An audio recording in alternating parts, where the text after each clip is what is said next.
Women Taking the Lead, episode 97. Life is this moment, how you feel about it. So how are you doing? How are you doing right now? Are you enjoying your life? Because it's this moment. Hello, my name is Jody Flynn and welcome to Women Taking the Lead, where we are all about creating blasts of inspiration to help you overcome self-doubt so you can lead with confidence, integrity, and a sense of humor. Head over to womentakingthelead.com to get the solutions to your top 5 leadership challenges. Now, your future awaits, so let's get started. Hello, everyone, and thank you for joining us today. I'm here with Cloris Kylie, who is a performance coach and branding expert. She helps coaches, authors, consultants, speakers, and other service-based professionals expand their client base through the power of social media, mass media, webinars, speaking, blogging, podcasting, and networking. Cloris has been featured on television and radio, and her articles have been published on websites with millions of followers. Cloris, that's fantastic, and I know it's just a little overview. So if you could tell us a little bit more about you and your own humble beginnings. Well, Jody, like everybody, I've struggled with, many things, life changes and job changes. And I would say, I think I started out not being that confident about my abilities. I remember when I started my business, I had just left my corporate job, which wasn't as secure as I thought it was. Even though I left voluntarily, I realized that, that picture that had been painted for me when I was growing up, that, okay, you get a job and then you kind of stay with that same company until you retire and then that's it, that's your life. That wasn't it. So there were so many unknowns, and I just remember feeling really scared and just wondering, can I really do this? Can I really pull this off? And I've had several times in my career as an entrepreneur in which I have had self-doubt, and I wonder if I can make it happen, especially when I change things in my business. But I always go back to those notes I took, back when I took that leap and decided to become a small business owner. And I see those notes and those values, and that has remained the same. And it's important for me to see that, yes, I keep the same values and I keep the same love for just having control over what I do and having my small business. Like I remember back in the day when I first started out, I was putting down ideas of businesses I could start. And one of them was a gift basket business. So consider that. I considered all kinds of different ideas and just kind of went through all of them and decided what didn't work, what worked. And the first thing I started out, wasn't that great. But then I learned. And I think that's something that I like to tell you and everybody. Just, it's okay to make mistakes, because at least it shows that you're taking action. If you were not doing anything, then everything would be the same. It would be fine. Maybe you wouldn't have any challenges, but then you wouldn't grow. And if you're not growing, then you're not living, really.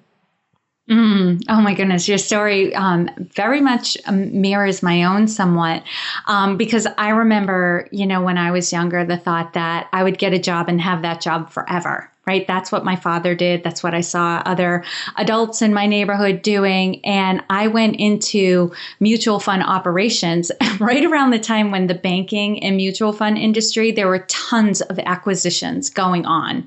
Right? So it definitely was not secure. It was not stable. And ultimately, I ended up being outsourced. Mm-hmm. My position was outsourced to another company. But by then I was ready. I was ready to make the transition anyway. Right. And so it was perfect timing, and also can totally relate to you in where you were starting your business. And, I look back on that time and what I wanted to create in the world, and, it's evolved, but the core values and the mission hasn't. Mm-hmm. Like that stayed the same. And it also has been a roller coaster ride, right? There are still times when I feel self-doubt. Mm-hmm. Can I do this?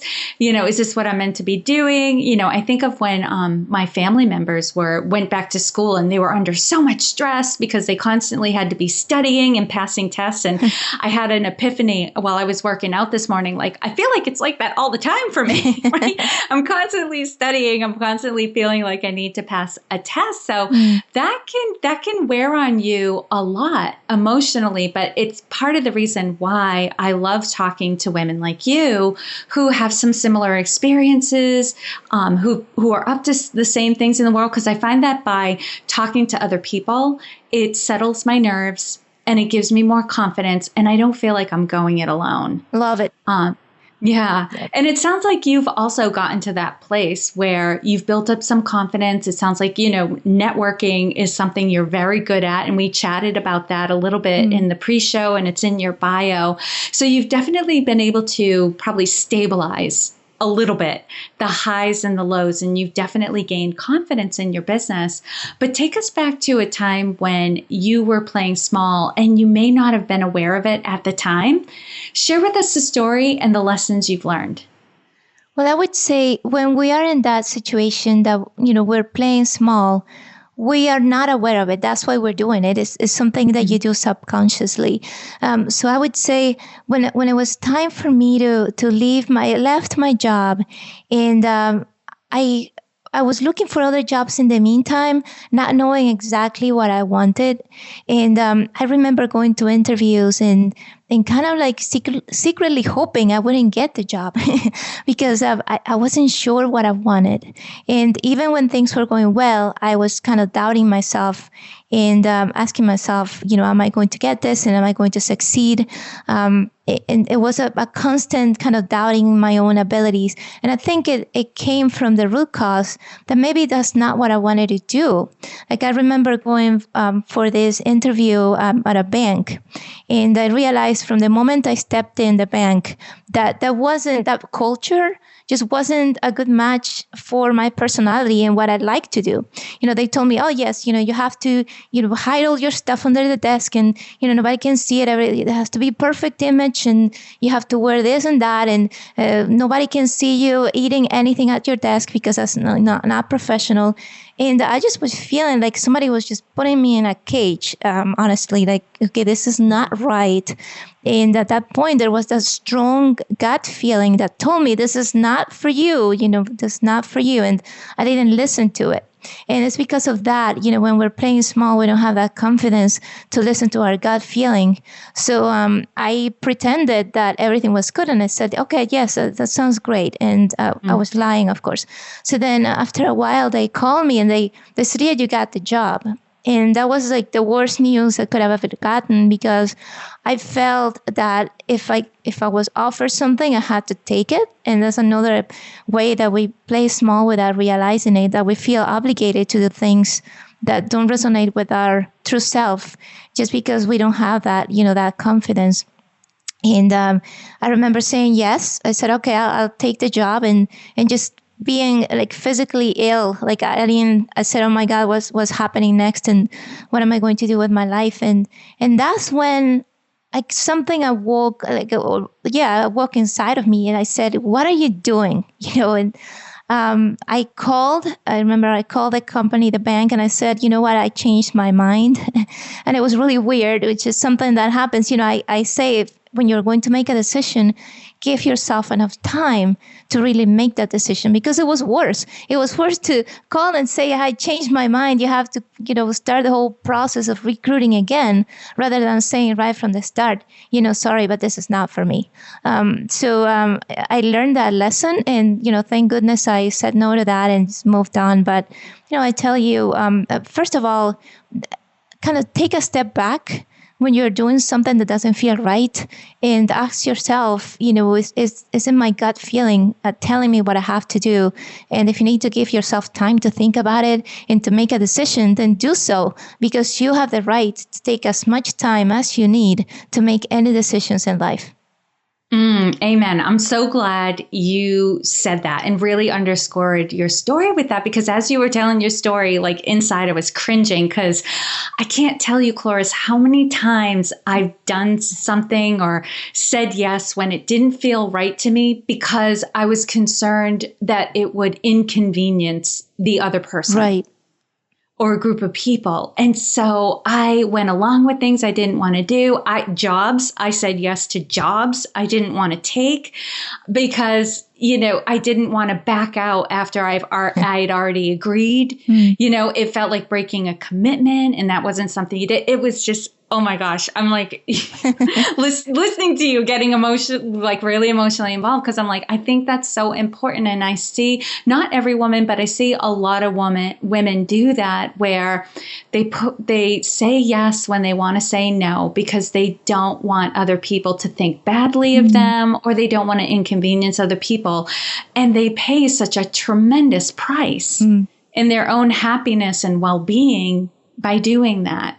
That's right. And every time you sacrifice your own well-being, you're sacrificing the well-being of those around you, because if you don't feel good about yourself and about what you do, then how can you really help anybody? You cannot do it. You cannot do it emotionally. You cannot do it physically, probably, because your body will feel the effects of doing something that doesn't resonate with you and your true self. So, if you really care about those around you, you have to care about yourself first. Yes, I'm laughing because I'm starting to suspect that there are so many cranky people in the world, because it really is just people who haven't said no. Right. That's true. Right. Or tolerating things that they're inside they're angry about, but they continue to stay in the situation or go along with what's happening for whatever reason. And then they become cranky, and that just spreads to everyone around them. Completely agree, Jody.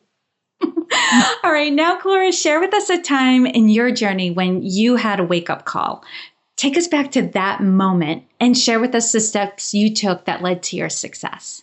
Well, Jody, I think any moment at which I have experienced a result that I wasn't expecting has been a wake-up call to become a better person. And I think we have all experienced that. But the one that comes to mind that actually changed the course of my business was a networking meeting, which is something, we think of mundane, oh yeah, networking meeting. And, I was really proud of myself, because I thought I had this great website and social media, and, everybody knows what I do now, and it's wonderful. And I remember having just changed all my messages, thinking that was specific enough. And at the time, I didn't know that I wasn't being specific. I still wanted to be there for everyone. I wanted to help everyone, and I wanted to produce content that kind of pleased everyone. And I think that happens to all of us women. We want to please people, or at least we tend to want to do that. So I kind of carried that into my business. And I remember this woman approached me, and it was first time meeting her, and then she told me, oh yeah, I checked your website actually, because I knew you were going to be here today. And I said, oh, that's wonderful. And then she goes, what do you do? After she's already looked at your website. That's right. And after, I was so proud of having made all those changes and just being really clear about it. And then I went ahead and I explained what I did.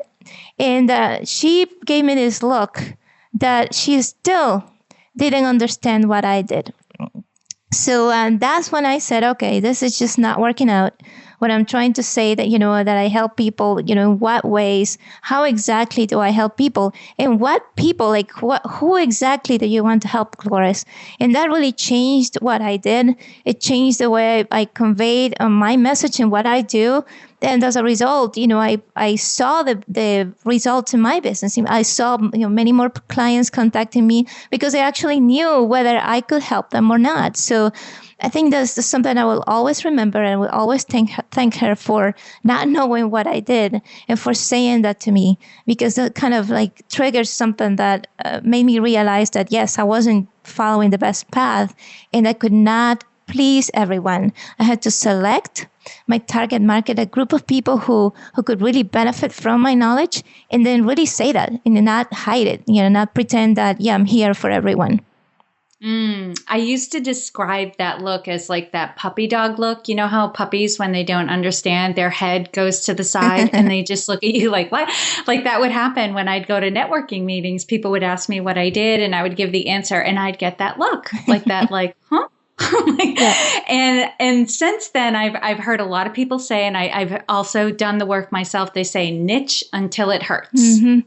where you feel like you are excluding 99.9% of the population, then you are ready for business, because people will know exactly what you do and who you serve. And it's easier to find those people. Well, actually, it's easier for those people to find you. That's correct. That's correct. That's why I always talk to Dorothy. Dorothy is my avatar. And, she is that woman who wants to start her business or is already in business, but doesn't have a way to be visible.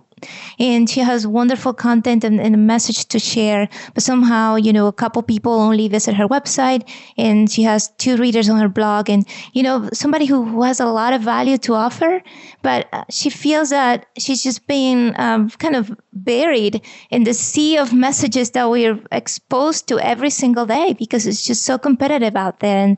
And I know her struggle because I experienced that as well. So when I write a blog post, when I create a new podcast, when I do anything, when I create a new program, I think of Dorothy. Okay, would she like it? Would this be of value to her?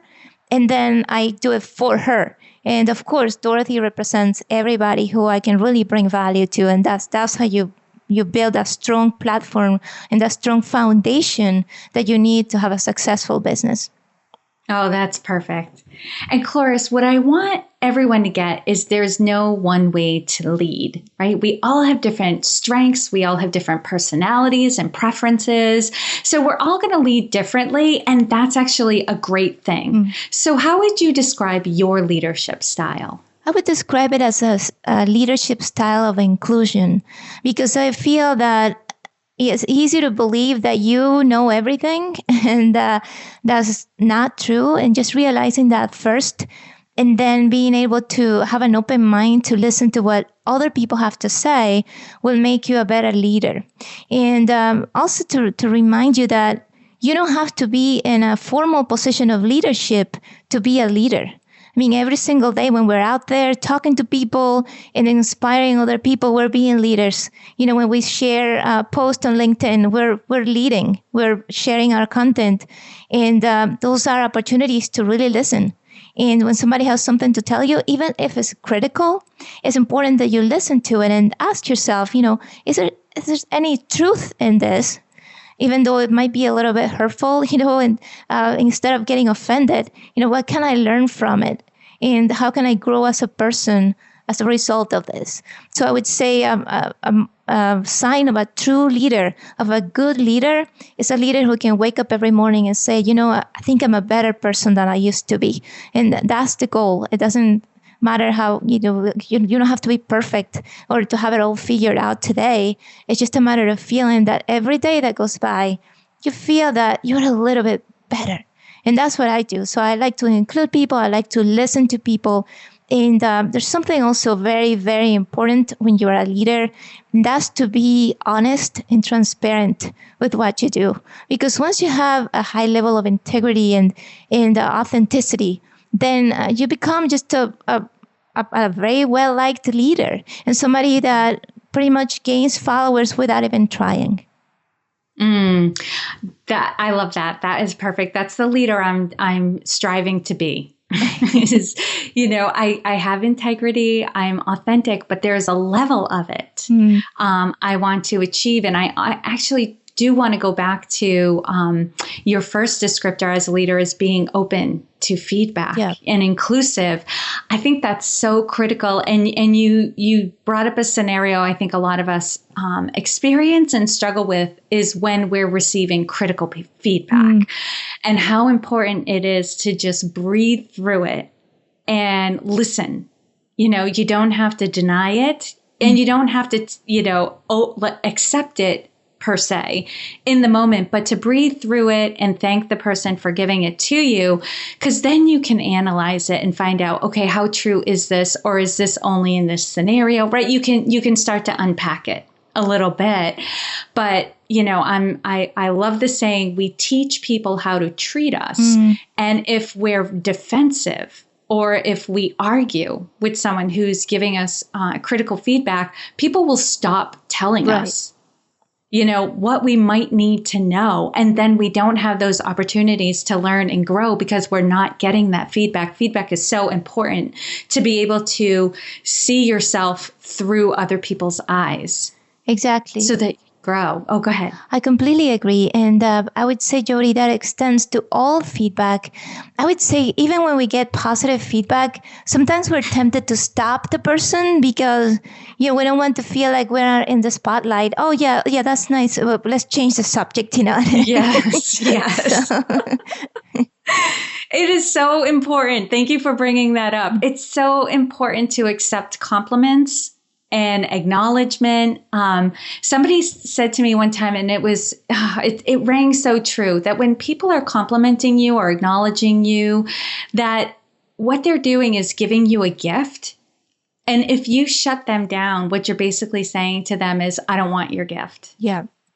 It doesn't have any value to me. So again, it's important to breathe through the compliments as well and just say thank you, right? Because it sometimes it takes something for other people to stop and acknowledge, and they feel good doing it. And if you shut them down, they're less likely to give you compliments going forward. I completely agree. Yeah, that is beautiful. I would say gratitude is a must for any leader and for anybody really to be happy. Mm-hmm.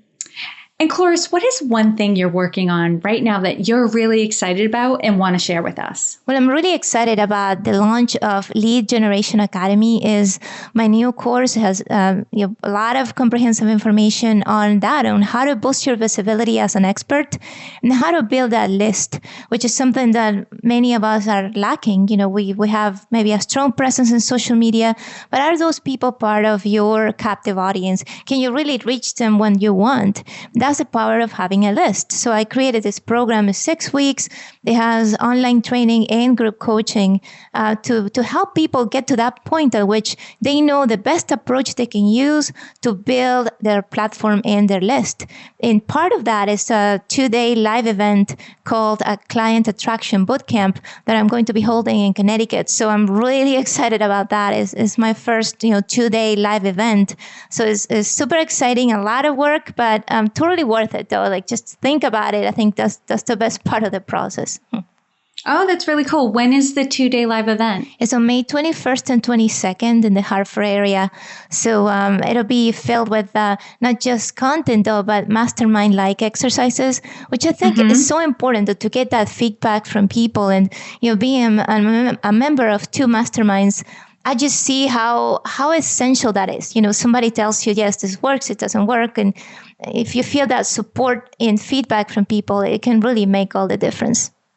Oh my gosh, this is really exciting because being from Maine, very rarely do I hear about opportunities for training and development that are happening on the East Coast. Right. Never mind in New England, right? Very, very rare, maybe once or twice a year. So it's really exciting that you're right in Connecticut. For those who are listening who are in the New England area, this is something that they could easily go to and drive to. Definitely. I hope to see you there. It's going to be a lot of fun, a lot of learning, and I look forward to it.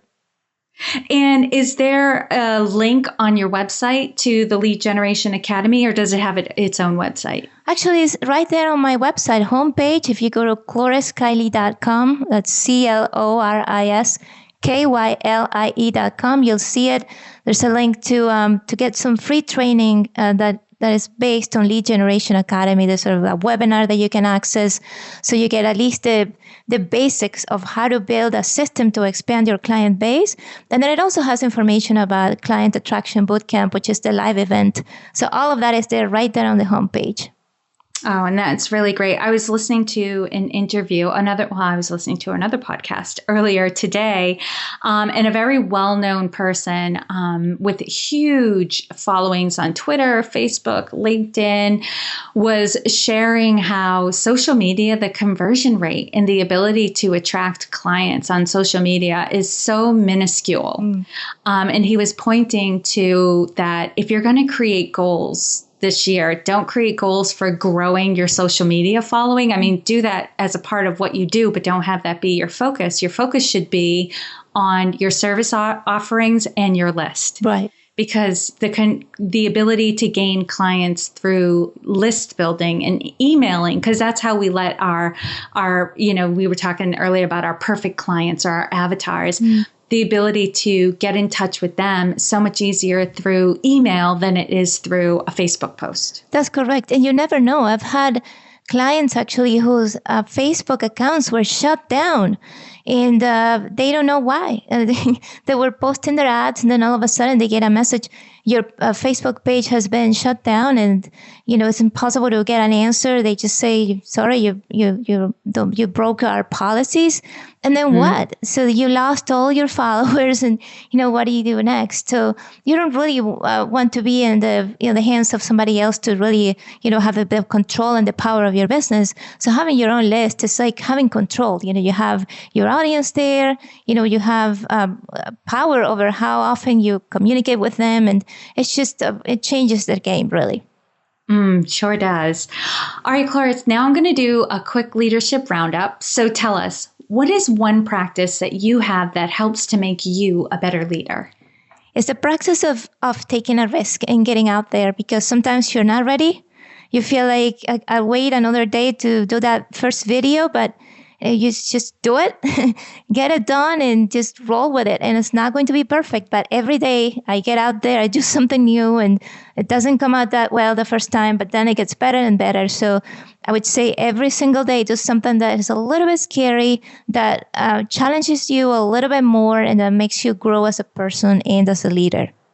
Doing something every day that scares you, stretches you, gets you to move your comfort zone a little further back. Correct. Awesome. And what is one book that you would recommend to a woman to help her develop her leadership?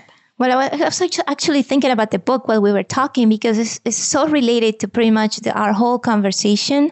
And that is The Power of No, N-O, by James and Claudia Altucher. And it's a book that I read, I think it was a couple of years ago. And I had Claudia on my show, actually, because I love the book. It's like one of my top 10 books, because it really shows you the importance of saying no. And it's written in such a way that you kind of, it's a short read, it's kind of, it's fun, and you relate to it, and you go, oh my God, it's true. I'm saying yes to all of these things that I don't realize, that don't really match who I am, that are affecting me, affecting my health and my emotional being. So I just love that book. So it's The Power of No. The Power of No. I am very grateful for you for sharing this book, because I don't know, you probably don't know, but I've been sharing lately that I read, a friend shared with me a post by Chris Brogan, and every year he chooses 3 words that represent the themes for that year. So I went through the process and I chose my 3 words, and one of my words was no. Said a little more politely than that in most cases, but I recognized that I needed to say no, thank you. Right. A lot more. So this is really great. I'm going to add this to my Audible queue and get that queued up. Awesome. And Cloris, what advice would you give your younger self? I would say to give yourself a little bit more time. And it's okay to give yourself the time and the space to make decisions and to do what is right for you. I made a lot of decisions that I thought I was pressured to make, and that turned out to be not so good. If I just said, you know what, I need more time. I need time to think about this. I'm not sure. And not being sure is okay. Just take the time you need to make a decision. And, never do something that you don't want to do. I did so many things in my life that I didn't want to do just because I felt obligated, because society told me that was the way it was, maybe because of my own self, definition of what was right and was wrong, and that didn't lead me to happiness, and I wasted a ton of time, I think. So, it's time to just to be authentic, to give yourself the time you need, and just to enjoy every second. I mean, life is this moment and how you feel about it. It's something that I heard on one of the Abraham Hicks seminars, and it just stayed with me. Life is this moment, how you feel about it. So how are you doing? How are you doing right now? Are you enjoying your life? Because it's this moment. And share with us a success quote or a mantra and why it has meaning for you. Well, I love this quote that I actually shared on LinkedIn recently is, the best time to plant a tree was 20 years ago. The second best time is now. It's a Chinese proverb, and it's so true. Because yes, maybe you wasted some time, but don't waste any time anymore. Just take action today. What can you do today to make your life amazing and the life of those around you a little better? I love that, because I think that's important. We get so hung up on, I was supposed to be somewhere else by now. I was supposed to be further ahead. And we can get so involved in that way of thinking that we wipe ourselves out. When if we just hit the reset button and say, all right, I'm going to start now and I'm going to get back on track. Oh, so much more energy and a much more positive frame of mind. All right, Cloris, lastly, what is the best way for this community to connect with you? The best way, Jody, is through my website. So they can go to ClorisKylie.com, ClorisKylie.com. And you'll see there's a lot of resources that you can use to expand your client base and to be visible out there. And you have ebooks. There's one ebook that shows you the 8 proven ways to boost your visibility. So that could be your first step. And then some of the resources as you grow your platform that you can use, starting today. And it is my goal that my site is as useful as possible. So I welcome any feedback, anything you'd like to see there, because, that's what I'm here for. I'm here to serve. And you'll listen. Which is what you said before. Lots of good stuff to be found on your website. And for you listening, you can find all the links and resources shared in this episode at womentakingthelead.com, or you can use the short link, which is womentl.com. And if you put Cloris's name in the search bar, her show notes page will pop right up. And Cloris, thank you so much for taking the time to inspire and enlighten us. We are all better for having met you.